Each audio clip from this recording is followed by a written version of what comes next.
तो हमारे दो संवाददाता इस समय हमारे साथ जुड़ गए हैं। उत्तरकाशी से हमारे साथ मौजूद हैं किशोर, और इसके अलावा सौरव गुप्ता हमारे साथ जुड़ रहे हैं पश्चिम बंगाल के हुगली से। हम आपको बता दें कि वो इस समय एक जो मजदूर टनल से बाहर निकले हैं उनके घर पर मौजूद हैं। सबसे पहले हम रुख करना चाहेंगे किशोर का। किशोर, सबसे पहले तो ये बताएं कि टनल से मजदूरों को बाहर निकाल लिया गया है, अब आगे वहां पर क्या काम किया जा रहा है? एक बड़ा सवाल ये भी था कि जो खुदाई की गई है, जो मलबा अभी भी बचा हुआ है, उसे कब तक निकाल लिया जाएगा? जो वर्टिकल ड्रिलिंग के लिए होल किया गया था उसे कैसे भरा जाएगा? वो काम कब तक पूरा हो जाएगा? देखिए, ये जो 17 दिन का ऑपरेशन था इसमें कामयाबी हासिल हुई। अब जो नेक्स्ट स्टेप है उसमें इस टनल का काम पे सवाल है कि काम किस तरीके से किया जाएगा। अभी तो सबसे बड़ा सवाल यही है कि इसकी जांच किस तरीके से जाएगी। जब रिपोर्ट आएगी उसके बाद ही काम शुरू किया जाएगा, क्योंकि जहां पर ये मलबा गिरा है वहां से लगातार अभी भी मलबा आ रहा है। जो एक टनल आयरन पाइप का एक टनल बनाया गया था, वहां से लोगों को रेस्क्यू किया गया था, वो अभी एज इट वैसे ही रहेगा। लेकिन इसको काम के लिए अभी फिलहाल जब तक नई जो रिपोर्ट्स है वो नहीं आती तब तक काम रुका रहेगा। लेकिन मलबा हटाने का जो काम है वो लगातार चलेगा कि मलबा को अब किस तरीके से हटाना है, क्योंकि लगातार मलबा गिर रहा है। टनल को पूरा करना है, और टनल में अभी फिलहाल क्योंकि यहाँ से ऑल वेदर रोड प्रोजेक्ट का एक काम है और टनल बनानी बेहद जरूरी है। हजारों करोड़ रुपए इसमें लग चुका है, और अब किस तरीके से इसको सेफली बनाया जाएगा उस पर काम चलेगा, और उस पर रिपोर्ट तैयार होगी। उसमें भूवैज्ञानिक इसमें शामिल होंगे और रिपोर्ट सरकार को देंगे। इसके अलावा जो ऊपर ड्रिलिंग का काम है उसको पूरा किया जाएगा, जो जानकारी मिल रही है अभी तक, क्योंकि एक वहां से हो सकता है कि एक अभी काम कर चलेगा जब, तो कोई भी इस तरीके से आगे की घटना ना हो। एस्केप टनल बनाई जाए, ह्यूम पाइप बनाए जाए, इस पर ध्यान रखा जाएगा, क्योंकि काम तो शुरू होना है, क्योंकि इस काम में लगभग ये 70% से काम ऊपर हो चुका है। फिलहाल इंतजार किया जाएगा। अभी तो ताजा मामला है उन लोगों को निकलने का। इसके बाद जाहिर सी बात है, जो एक्सपर्ट्स कमेटी है, जो भारत सरकार के एक्सपर्ट्स कमेटी है, जो इसमें वैज्ञानिक है, उत्तराखंड सरकार ने जो कमेटी बनाई है वो अपनी रिपोर्ट सौंपेगी, उसके बाद ही काम शुरू हो पाएगा। जी, आता हूं किशोर आपके पास। इस समय सीधे हम रुख करेंगे सौरव गुप्ता का। हुगली में मौजूद हैं जयदेव प्रमाणिक, जो कि एक मजदूर टनल में फंसे हुए थे, उनके परिवार वालों के साथ उनके घर पर वो मौजूद हैं। सौरभ, सबसे पहले तो ये बताएं, क्या घर वालों की बात जयदेव से हो गई, और जयदेव ने इस पूरे 17 दिन के बारे में क्या बातें बताई? वो पूरी तरह स्वस्थ हैं, सुरक्षित हैं? क्या क्या जानकारी उन्होंने परिवार वालों से साझा की, अगर उनकी बात हुई है तो? देखिए, इस इलाका में दो परिवार है, जयदेव प्रमाणिक और शोभिक पखीरा। हम इस वक्त शोभिक पखीरा के घर पे है, और दोनों परिवारों का उनके जो बेटे हैं उनसे बात हो गया है। कल रात को ही वो बाहर आने के बाद बात किए थे। खुशी का माहौल है गांव में, लेकिन गांव की स्थिति है, गांव की जिंदगी है, तो लोग आज जैसे सुबह सुबह काम पे निकल जाते हैं, जो खेत में, तो वो काम पे निकल रहे हैं। कल शाम को जब ये बाहर आए तब यहाँ पे एक खुशी का माहौल बनी थी।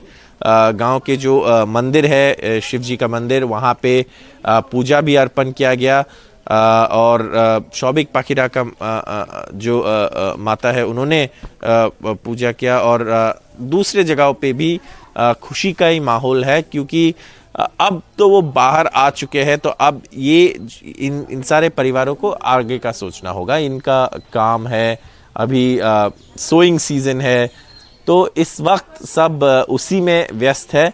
कल के बाद आज सुबह सब नॉर्मली काम पे जा रहे हैं। बताया जा रहा है कि सब लोग निकल गए हैं खेत में काम करने के लिए, और यहाँ पे उनके परिवार अभी जो नॉर्मल जिंदगी है उसके तरफ बढ़ रहे हैं। सौरभ, आपके पास आएंगे। इस समय हम सीधे रुक कर सकते हैं एक बार फिर से अपने एक और संवाददाता का, नकुल, जो मौजूद हैं चिन्याली सॉर्ड हॉस्पिटल से, जहां पर मजदूरों को रखा गया है। उनके हेल्थ के बारे में क्या जानकारी मिल रही है? तमाम पैरामीटर्स पर वो लोग एकदम पूरी तरह फिट हैं? जी बिल्कुल, लास्ट जो पिछली रात चीफ मिनिस्टर पुष्कर सिंह धामी ने भी इस बात का ऐलान किया था कि इन सभी मजदूरों की जो स्वास्थ्य की जो स्वास्थ्य कंडीशन है वो अभी फ़िलहाल ठीक है। इस वक्त हम चिनियाली सौड जो स्वास्थ्य चिकित्सा केंद्र है, ये एक सामुदायिक स्वास्थ्य केंद्र था जहां पर कोविड के दौरान ही इसे एक मेडिकल फैसिलिटी बनाया गया और यहां पर जो 41 मजदूर हैं उनको रेस्क्यू कर लाया गया। और देर रात जो 8 बजे के बाद जब पहला वर्कर जब बाहर आया, उसके बाद 3 बैचेस में ये एम्बुलेंसेज यहाँ पर लाई गई। 24 घंटे का ऑब्जर्वेशन जो पीरियड है वो रखा है। चीफ मिनिस्टर ने अनाउंस किया था लास्ट नाइट कि 24 घंटे के जो ऑब्जर्वेशन रहेगा उनके ऊपर वो बनाए रखा रहेगा। जो तो इस वक्त डॉक्टर्स जो हैं वो उनको असेस कर रहे हैं। कई तरह की परेशानियां होती हैं। देखिए जो वर्कर्स थे वो 17 दिन तक एक ऐसे टनल में थे जहां पे ना सनलाइट था, ना कोई लाइट का सोर्स था और जो हवा भी थी वो भी आर्टिफिशियली दी जा रही थी। तो काफ़ी सारी जो परेशानियां हैं, उसी के साथ साथ जो एक मेंटल टफनेस, जो मेंटली जो आप हर दिन आप चैलेंज होते हैं। हालांकि कई सारे वहाँ पे लोग थे जो उनको मोटिवेटेड, उनका जो मनोबल है वो बढ़ाए रखे थे, लेकिन जो उसके साथ साथ जो वो लोग इतने टाइम से क्योंकि वहाँ थे तो एक टफनेस का जो चैलेंज होता है वो भी रहता है। तो उन सब तमाम बातों को मद्देनजर रखते हुए जो डॉक्टर्स हैं वो इस बात का असेसमेंट कर रहे हैं अंदर। और हमें जानकारी ये भी मिल रही है कि 9 बजे के आसपास जो चीफ मिनिस्टर हैं उत्तराखंड के, वो वापस यहाँ पर आएंगे और असेसमेंट लेंगे कि इन जो मजदूर हैं उनका इस वक्त क्या स्थिति है। इसी के साथ साथ हमें ये भी जानकारी मिल रही है कि एम्स ऋषिकेश में जो तैयारियां हैं वो भी चल रही है। अगर किसी तरह की अगर कोई और मेडिकल सिचुएशन ऐसी बनती है कि उनको रेफर किया जाए एम्स ऋषिकेश में, तो वहाँ भी इस तरह की तैयारियां हैं। बट इस वक्त अगर मैं आपको बताना चाहूँगा कि जो असेसमेंट है, जो मेडिकल ऑब्जर्वेशन है वो किया जा रहा है और 24 घंटे का टाइम रखा गया है। नकुल, यहाँ पर यह जानना जरूरी हो जाता है कि जिन परिस्थितियों में मजदूर रहे हैं 17 दिन तक, जिन हालात में मजदूर रहे हैं 17 दिन तक, एकदम विपरीत परिस्थितियां थी। ऐसे में न केवल फिजिकल असेसमेंट जरूरी है बल्कि साइकोलॉजिकल असेसमेंट भी यहाँ पर जरूरी हो जाता है। क्या उस पैमाने पर भी इन मजदूरों को आंका जा रहा है?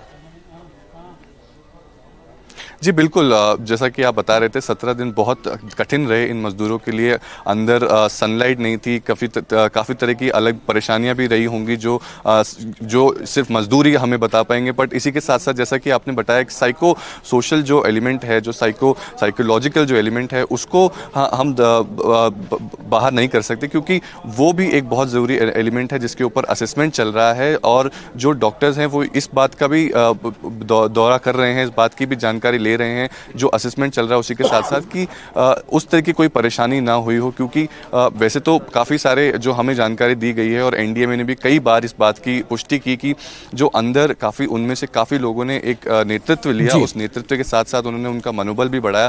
पर 17 दिन का जो समय होता है एक क्लोज स्पेस में, एक ऐसे जगह पर जहाँ पर आपको बहुत, क्योंकि आपको जैसा कि आपको याद दिला दे कि जो खाना और पानी है वो भी काफ़ी टाइम के बाद उन तक पहुंचा, तो बहुत सारी ऐसी परेशानियां हैं। इन्फेक्शन और डिहाइड्रेशन से भी कई सारी ऐसी परेशानियां होती है क्योंकि 17 दिन कोई सनलाइट नहीं थी, तो एक इन्फेक्शन होने का भी एक कारण होता है। तो ये सारी तमाम चीज़ें हैं जिन पे आकलन हो रहा है, असेसमेंट हो रहा है और वो अभी चल रहा है। 9 बजे पुष्कर सिंह धामी आएंगे, वो असेसमेंट लेंगे और उसके बाद डॉक्टर्स के रिकमेंडेशन पे उनको आगे की कार्रवाई की जाएगी।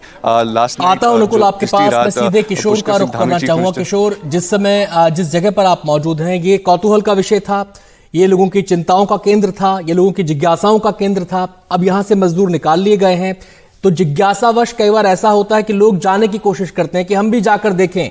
ये सुरक्षा के लिहाज से थोड़ा सा मामला गंभीर हो जाता है। कोई इस टनल में प्रवेश ना कर पाए, कोई इस टनल के पास ना जा पाए, कोई जिज्ञासावश इस दिशा में ना बढ़े, इसके लिए क्या व्यवस्था वहां पर की गई है?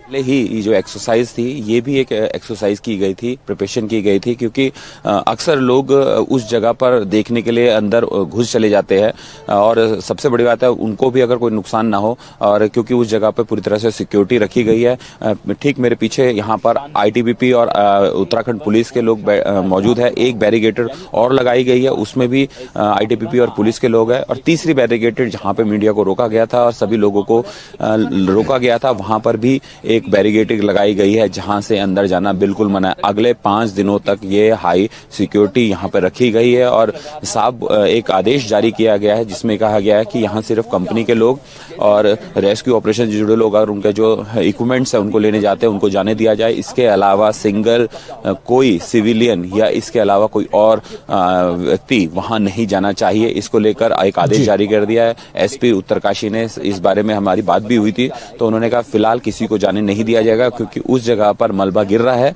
और कोई बड़ा नुकसान ना हो, इसीलिए उसको सिक्योरिटी रीजन से और सुरक्षित रखा जाए लोगों को, इसलिए वहां नहीं जाने दिया जा रहा है। जी बहुत बहुत शुक्रिया किशोर आपका इस पूरी जानकारी के लिए। साथ ही हम शुक्रिया अदा करेंगे नुकुल का जो हॉस्पिटल से हमें तमाम जानकारी अपडेट दे रहे थे मजदूरों के स्वास्थ्य के बारे में, और सौरभ का भी शुक्रिया जो पश्चिम बंगाल में मौजूद हैं हुगली में जहां के दो मजदूर इस टनल में फंसे हुए थे। उनके परिवार में खुशी का माहौल है, अब वो अपने बच्चों का बेसब्री से इंतजार कर रहे हैं। आप तीनों का बहुत बहुत शुक्रिया। और अब आपको दिखाते हैं कैसे पहले दिन से लगातार हमारे एनडीटीवी के संवाददाता किशोर रावत ने इस पूरे ऑपरेशन के हर पल पर नजर रखी, हर पल का अपडेट आपको दिया। ये पूरी डिटेलिंग हम आपको दिखाएंगे लेकिन एक छोटे से ब्रेक के बाद।